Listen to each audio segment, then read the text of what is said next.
Hi குட்டீஸ். இன்றைய கதையில் ஒரு சுவாமி பேரில் ரொம்ப பக்தியாக இருக்கிற ஒருத்தருடைய கதை ஸ்ரீ ராமகிருஷ்ண பரமஹம்சர் குரு சொல்லியிருக்காரு.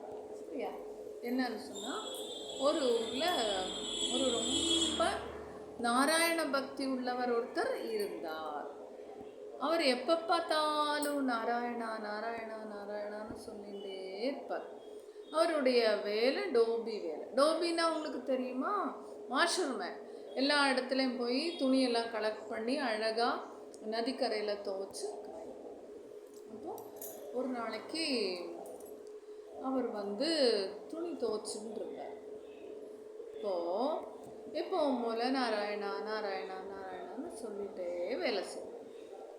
அப்படி செய்யும் பொழுது ஒருத்தர் எப்போவுமே கிளாத்து கொடுக்குறவா இவள்கிட்ட இன்னைக்கு ரெடி ஆயிடுச்சா, நான் வாங்கட்டுமா, தரையா, எப்போ தரேன்னு கேட்டே வருவா இல்லையா?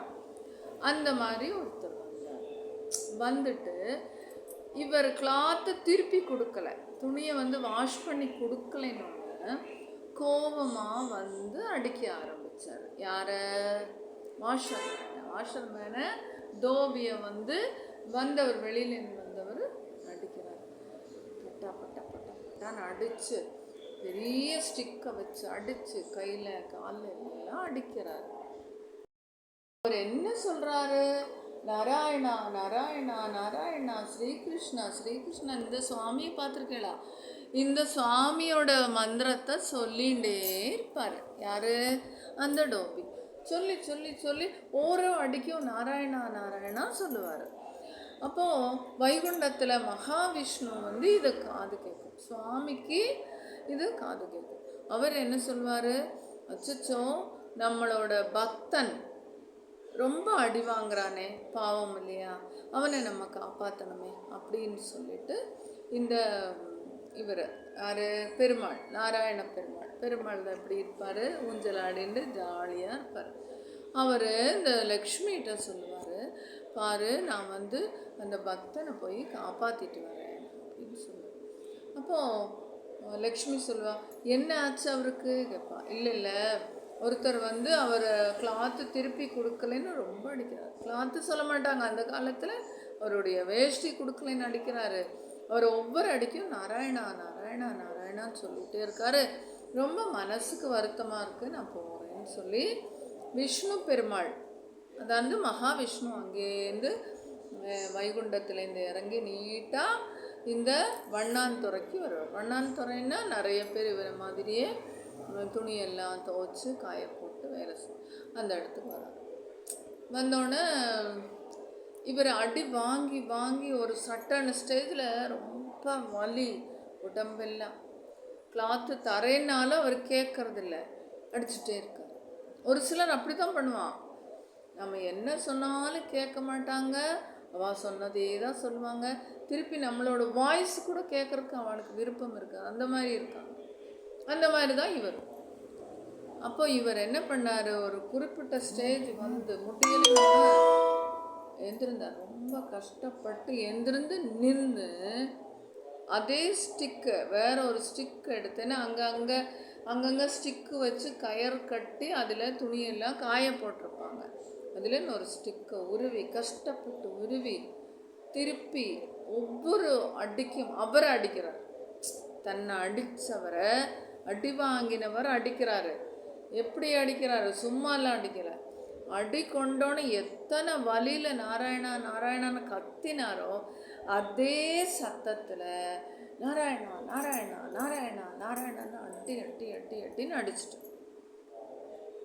அப்போது பகவான் பார்க்குறாரு அங்கேருந்து. பார்த்தியா, இப்போ நம்மளை இவ்வளோ நேரம் கூப்பிட்டு காப்பாற்றுறதுக்கு கூப்பிட்டாரு. நம்மளுடைய நாம அவரை காப்பாற்று. நம்மளை விட நம்மளை சொல்கிறவாளுக்கு நம்ம நாமா காப்பாற்றும். நாமா மீன்ஸ் இவருடைய பேர், நாராயணாங்கிற பேர் அவரை காப்பாற்றிடுச்சு. குறிப்பிட்ட ஸ்டேஜில் அவருக்கு யாரும் ஹெல்ப் இல்லை, இந்த நாராயண நாமந்தான் சொல்லி தானே நாராயண நாராயணன் சொல்கிறாரு. அவருக்கே அந்த நாமத்தால் ஒரு தைரியம் கிடைச்சது. அவர் இவரை போய் அடிக்கிறாரு. அடித்து அவரை வீழ்த்துறாரு. கீழே வீழ்த்தினோடனே திருப்பி ஒரு 5-6 அடி கொடுக்கறத விஷ்ணு பெருமான் பார்த்துட்டு இவர் அடி வாங்கும் பொழுது நாராயணா நாராயணான்னு கத்தினார்ல, அதையே ரிட்டர்ன் கொடுக்கும்போது நாராயணா நாராயணா கத்தினான்னு அந்த பாவம் இவரை சேரலை. எப்பவுமே நாராயணா ஜபத்தில் தானே எல்லாம் பண்ணுறாரு, அதனால அந்த கர்ம வினை அவரை சேரலை. ஓகேவா? இதை பார்த்துட்டு மகாவிஷ்ணு திரும்பி வைகுண்டத்துக்கு வர்றாரு.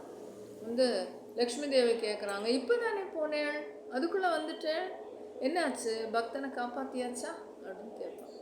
அப்போ இவர் சொல்வார், இல்லை நாராயணா நாராயணன் அடி வாங்கினார், ரொம்ப மனசு வருத்தப்பட்டேன். இப்போ போய் பார்க்கும்போது அதே ஸ்டிக்கால், அது மாதிரி ஒரு ஸ்டிக்கால் இவரே எதிராளியை அடிக்க ஆரம்பிச்சிட்டார். அப்போது எனக்கு இப்போ நல்லா புரிஞ்சுது, நம்மளை விட நம்மளுடைய நாமத்தை சொல்கிறவங்கள அந்த நாமமே காப்பாற்றிடுச்சு. எப்படி தைரியம் தானே வந்துடுச்சு. நாராயணா சொல்லி சொல்லி சொல்லி தைரியம் அவரை எந்திருந்து அடிக்க ஆரம்பிச்சிட்டாரு.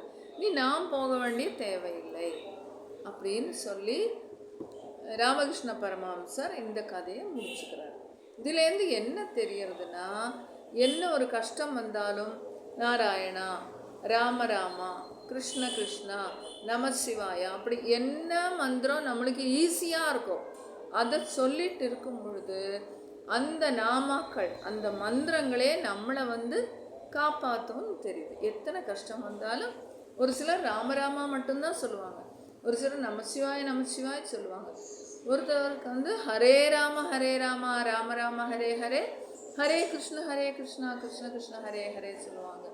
இப்படி நம்மளுக்கு என்ன மந்திரம் ஈஸியாக பிடிக்குமோ, ஈஸியாக சொல்ல வருமோ அதை ரெகுலராக சொல்லிகிட்டே இருக்கும்பொழுது நமக்கு கஷ்டம் வராது.